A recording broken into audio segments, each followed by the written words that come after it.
Fields on Wheels is in collaboration with Ben. If you work in the automotive trade or you have worked in the automotive trade and you need support, please reach out to them. Their telephone number is 08081 311 333.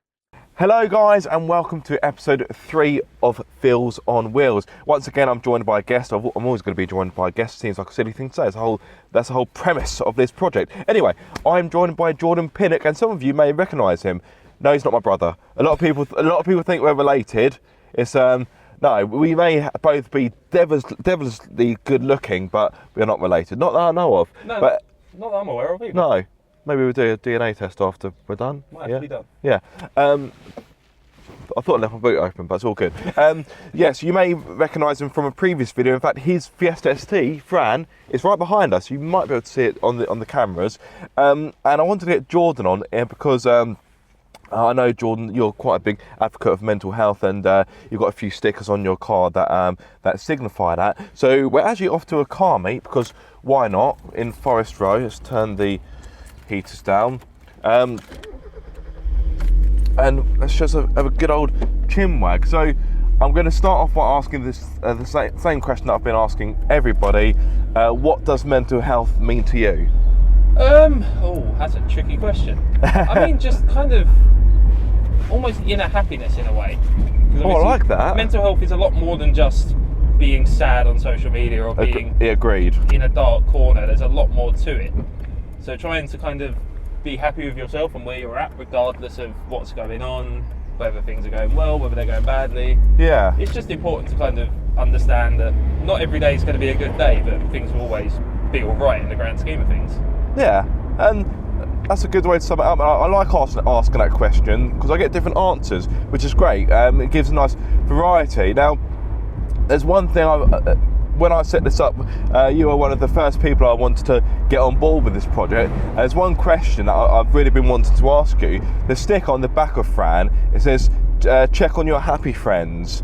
What does that mean? Why check on your happy friends, not your sad friends? So I actually had to, funnily enough, I explained this to someone in an Asda car park. Like you do. Yep, casual conversations.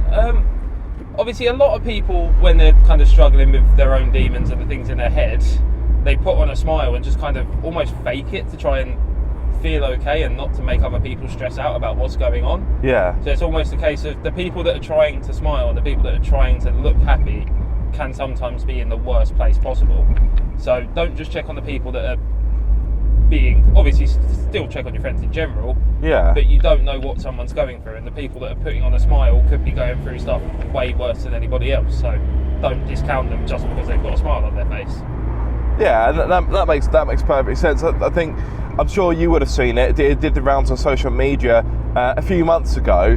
It was a short clip about mental health that was put up by, I think it was Norwich City. Yes. Yeah, and that was really powerful. If you haven't seen it, guys, please check it out. But the premise is you've got two mates that go to football games, and I don't want to say too much because it kind of ruins the impact that it's trying to build.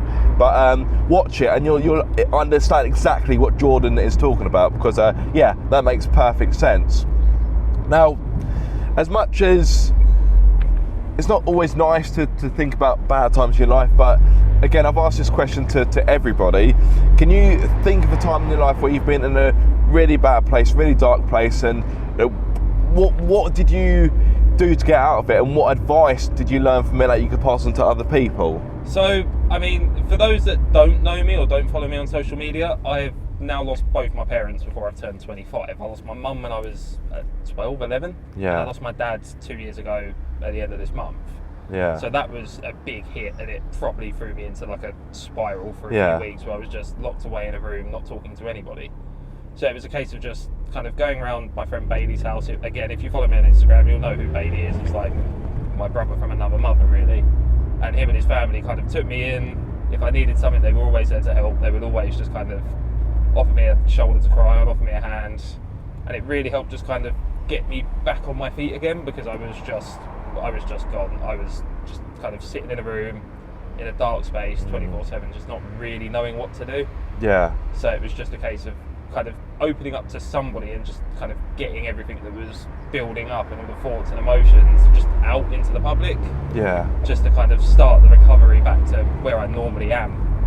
And that must be really difficult, as much as in these videos I'm trying not to talk about myself too much because I don't want it to come across as self-indulgent, but yeah, I've lost a parent, and yeah, it's not easy. It really isn't. It's a tough thing for anyone to deal with, and yeah, I can't imagine what it's like to lose both. Yeah, I'm sorry to hear that. Yeah, but like you say, talking it out with people in your circle, your friends, relatives, that's a really important thing, because it's all too easy to just box these emotions up, and it is difficult to talk about it. But once you start to open up and actually find that courage to speak about how you feel, and for me in particular, sometimes you want to talk about something, but your head is so jumbled, you know what you want to say, but you don't know how to say it. And I don't know about you, but that can be really frustrating. It's like, well, I actually do want to talk about it, but I can't actually put these feelings into words, and then it makes it even more difficult. Yeah, I mean, I get that a lot myself. I'll have days where I'm just like, I know what's going on, and I know why I feel the way I do, but I couldn't explain it to somebody if they asked me, oh, what's going on? Yeah. And it makes it even more difficult, just because obviously people do want to help, but when you can't really explain it yourself, you can't really get that help or that kind of assistance from the people around you, because you can't really tell them what's going on, so they can't really help out themselves. Yeah. It's really difficult, and as you said, really frustrating, because obviously you're just kind of sitting there in your own little world, not being able to properly communicate what's going on. Yeah. Now I know, well, from the short time I've known you and from following you on social media, well, Instagram specifically, these speed humps are horrendous, by the way. I've never seen these before. These are horrible. Thank you, Google Maps.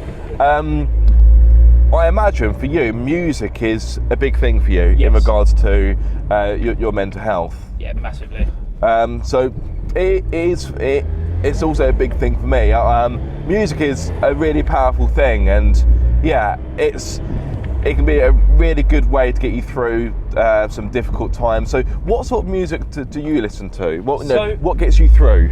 I do a lot of kind of skate punk, pop punk and metalcore, really. Obviously growing up in the skate park scene, I used to ride BMX a lot. So growing up in that scene was very formative on what I listened to. And there's always been one song from a band called Rise Against that I always come back to. It's called Make It Stop, September's Children. It's all about mental health and kids battling kind of the end. Yeah, I'll have to listen to that.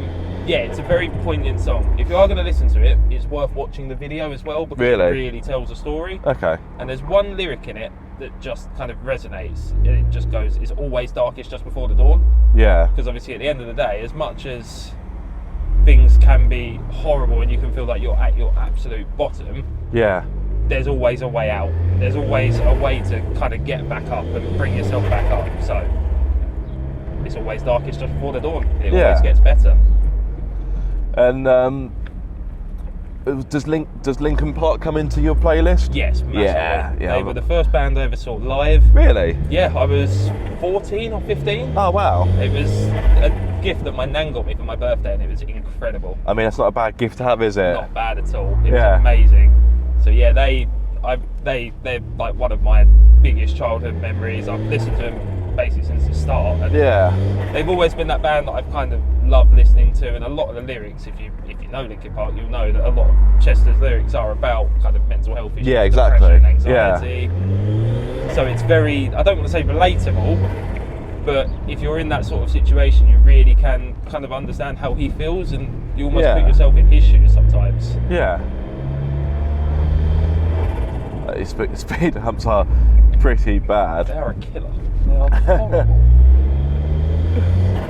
So another question I like to ask people, and it doesn't have necessarily to be mental health, but that's obviously the direction I'm going in, is what advice would you give a younger version of yourself, knowing what you know now? I know hindsight is a beautiful thing, as they say.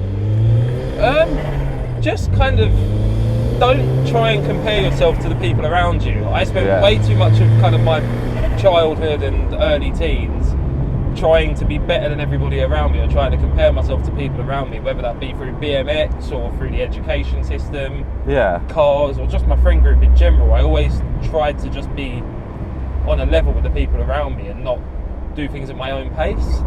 So when you start to really realise that you're your own person and it's not really worth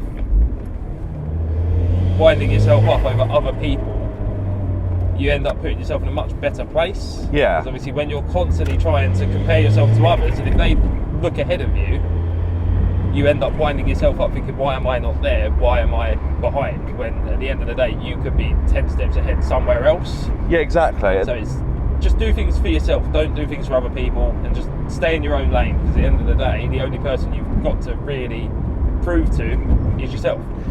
And it's also a case of you don't know what other people's journeys are about. You don't know what they've had to sacrifice or whether they're really happy. And social media is a great example. Like, you see people posting their best life, but on paper, you know, on first glance, you may think, oh, they've got a great life, they look really happy, oh, they've got a wonderful spouse, oh, they've got wonderful cars, they've got all this money. But in reality, they could be even more miserable than perhaps we are, when we're in a bad spot, if that makes sense. 100%. Social media is probably the worst thing to have happened in the last 20 years for kind of the whole comparison game, because obviously everyone puts their life on social media in an instant. It's so easy to just snap a picture and go, my life is great. Yeah. And you don't actually know what those people are having to deal with behind the scenes, behind closed doors. So it's so easy to get wrapped up in that constant kind of battle to the top that in turn almost becomes a race to the bottom.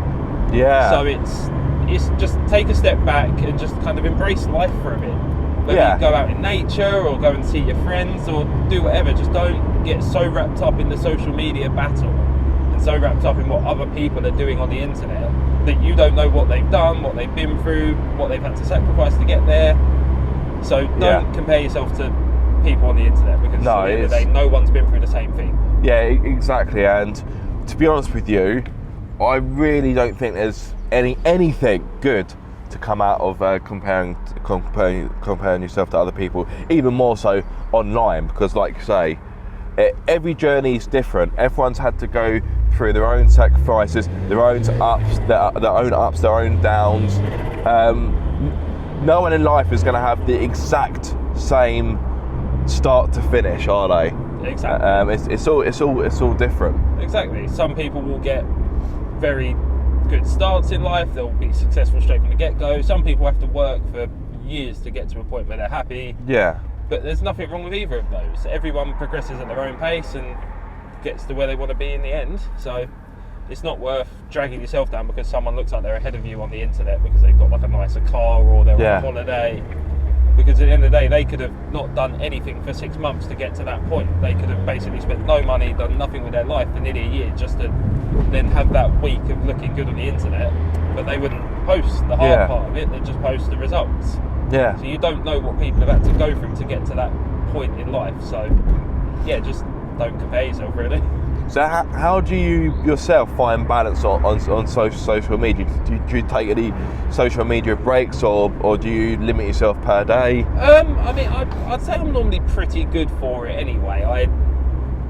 The main thing I really do on there is just talk to a few of the guys that aren't local. Because, again, if you don't really know, I used to live down in Essex and then moved up to Surrey for university. Yeah. So I still use it just to keep in touch with all the kind of guys and girls from back home that I don't see as much. But other than that, I just kind of try to not go on it if I don't need to. I'll put my phone on Do Not Disturb, or just leave my phone somewhere else in the house. Yeah. Just because obviously once you get into it, it's so easy to just mindlessly scroll and just lose yourself for a couple of hours. So if you just do something else, almost, for lack of a better way of saying it, just put your phone down and do something else for a couple of hours, do something productive. My missus is quite bad at that. I had to bring her up on it recently. I find TikTok is one of the worst. I can't stand TikTok because I just think it just makes people's brains go to mush, and I know it makes me sound like an old man, but my point is that it's all too easy to get drawn into it,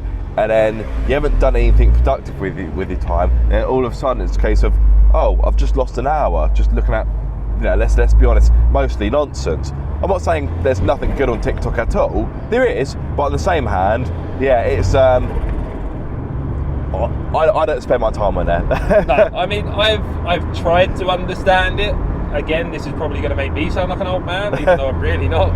But I've tried to kind of wrap my head around it, but it's just not something that I particularly enjoy doing. It's 6 second to 10-second clips, and yeah, a lot of it, as you said, it's just kind of nonsense. It's just random stuff for the sake of random stuff. Yeah. It just feels like people trying to almost recreate Vine, which if you use Vine, you know how funny it could be back in the day, but again, it can be very addictive very quickly.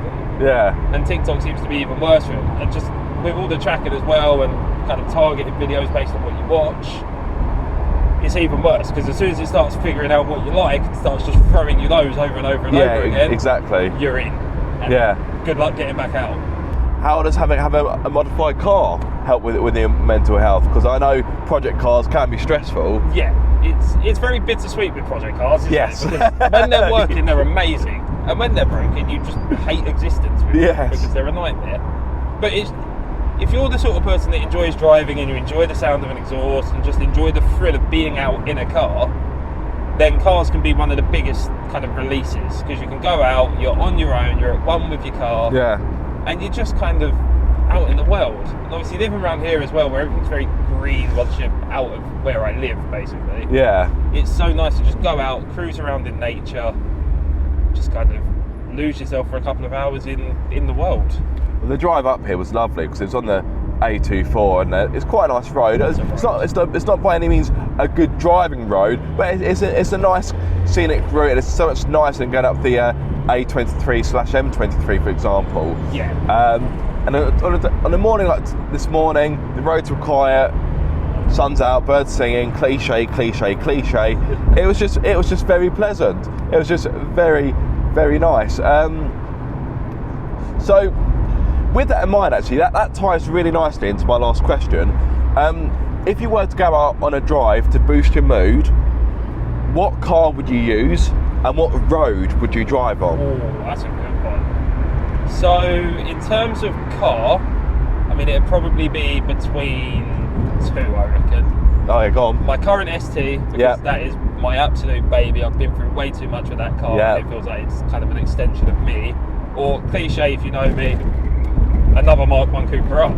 Yes. Because when I had mine for all of 3 days, it was really fun. And there was a few roads I drove that were just amazing. They were just really fun. And the car drove surprisingly well, seeing that they're known to be a bit boaty. Yeah. It's just nice to be in and enjoy kind of the sounds, the experience. In terms of a road, I've got one. Go on. So it's down in Essex, going from the A127 towards Burnham on Crouch. It's all just windy, national speed limit, kind of single carriageway. Yeah. Out in the woods, out in the wilderness. It's really flowy, really smooth. Either that or the South Downs.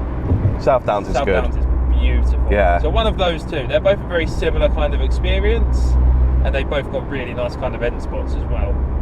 Yeah. So it's nice. Just very scenic, very nice, and just kind of lose yourself in nature for a bit. Yeah. And it's good that you've picked cars that are actually obtainable as well, because it's something that you could actually, if you really wanted to, you can make that happen. Well, especially with Fran, you've got Fran, you've got it now. So if you really wanted to, you can go up and do it at drive later. So yeah. Exactly. I've had days where I've kind of just gone, I need to do something, so just chucked some fuel in the car and away you go. Gone and revved it out to $7,000 and had a massive smile on my face. So yeah. What's not to love, really? Exactly. Well, Jordan, thanks for being on. Thanks for your time. No worries. We're off to a car meet now, so we're going to enjoy that, have some breakfast.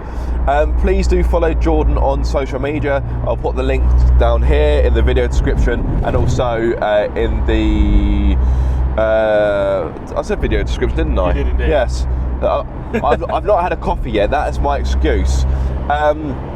Also, these partnerships, these videos are in partnership with Ben, so please go check them out. If you work in the automotive industry and you need help and support, please check them out. But yes, until the next episode, guys, like, comment and subscribe. If you are subscribed, be sure to keep up the car obsession, and I'll see you soon. See you later, guys. It's been fun. Coming soon on Feels on Wheels. I just found myself in quite a dark place that I couldn't mentally understand why I was in that bad headspace. Oh, I just got a big right as I was praising outdoor life.